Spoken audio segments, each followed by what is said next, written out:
I want you to imagine with me for a moment.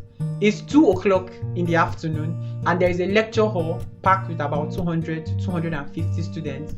The weather is hot, everybody is cranky, and there is a lecturer in front trying to explain in vain the anatomy of the infratemporal fossa. You agree with me that it takes, a miracle to be able to sustain the attention of Gen Z trying to explain such an abstract, concept. Lecturers already have, a tedious job. It takes almost a miracle to be able to sustain the attention of Gen Z, trying to explain that kind of abstract concept. And most of our lecturers are not, miracle workers. So what are the tips that can help you, make the most of every lecture you attend? How can you, milk your lecturers dry and make sure that for every class you attend, you get, your time's worth? Hello guys and welcome. My name is Dr. Peter, and on this channel I do a little bit of medical lifestyle and a little bit of academics. So if you are a, medical student or medic generally, do subscribe to this page. There are examination videos, OSCE stations, clacking stations, and those kind of things we need to get through school smoothly and make our transition medical school to clinical practice smooth on this channel. So please do subscribe if you are interested in things like that. Yeah, so back to our lecturer at 2 p.m. in the afternoon. If at all you have decided to go for a lecture, then these are some tips that can help you maximize your stay in the lecture hall. I'm not going to go into the argument of if or not you should go for lectures. The choice is entirely yours. However, you should know that in some med schools, making about 70 or 75% attendance becomes compulsory before your exam. So weigh that whenever you are making the decision. But if you have decided to go, and I think the least reason for going is because you've paid tuition fees already. If at all you have decided to go, then these are some tips that you should use. Number 1, don't go blind. It's not advisable for you to go for a class without knowing the name of the lecturer coming and at least the title of the topic that he's going to discuss. I assure you, if that lecturer, for example, is teaching the infratemporal fossa, the first question he's going to ask is what? Exactly. What is the infratemporal fossa? And at that point, all 250 students will start, furiously taking notes, furiously looking down and trying to find their biro in their bag, and avoiding eye contact with the lecturer to avoid embarrassment. Guys, if you are going to go for a class, know the name of the lecturer coming, know the topic that he's going to come and discuss, and at least know the definition of that particular concept that you are going to discuss. It will save you that embarrassment and it will make you comfortable in that class. We always say to be forewarned is to be forearmed, and the best armament you can have is at least know the title and the definition of the concept that lecturer is coming to come and discuss. There is no reason to stop at knowing only the definition. You can as well go ahead to have a general idea of what the topic is, but at least know the name of the lecturer, know the title of the topic, and know the definition of the concept you are going to learn. Number 2, stay within reach.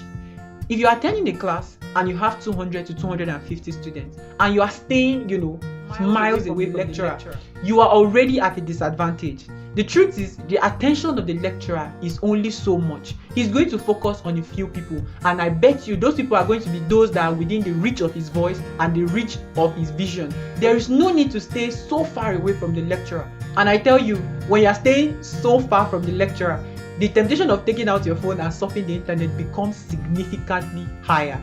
So stay within reach. Since punctuality is directly proportional to your proximity to the lecturer, I suggest you go early. If you don't go early, you stay far from the lecturer, and if you stay far from the lecturer, you start, taking second-hand notes where you'll be asking, what did he say? And then, what did he say? What did he say? And when you try to read those kind of notes, you discover that one page contradicts the next. There are some unfortunate and embarrassing situations that can arise in lectures. For example, you being picked out in the midst of 250 students and asked a question that you have no idea of. It happens to the best of us. Don't take it to heart, don't take it personal. And I should also tell you, it's likely going to happen more than once. So you just have to grow a thick skin and let that. There is this confusion that you're likely going to face when you're attending lectures. Should you take notes or should you pay attention to the lecturer?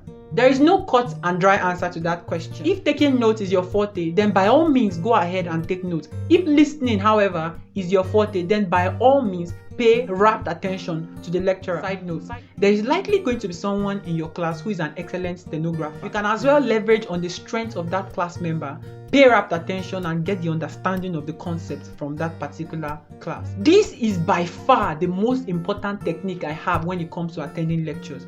It's going to take you a little bit of time and effort, but I assure you it is worth it by 1,000-fold.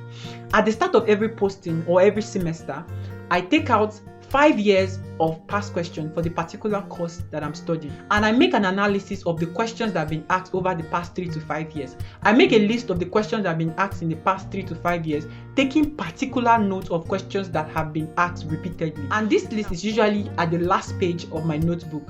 After the class, the lecturer will usually ask any questions, and even if I'm paying absolutely no attention throughout the class, I quickly go back to my question list and see if there's any question from my list that has been covered during the concept of that class. And if there is, that is the point you are going to politely call the attention of the lecturer. Sir, can you kindly explain the concept of so?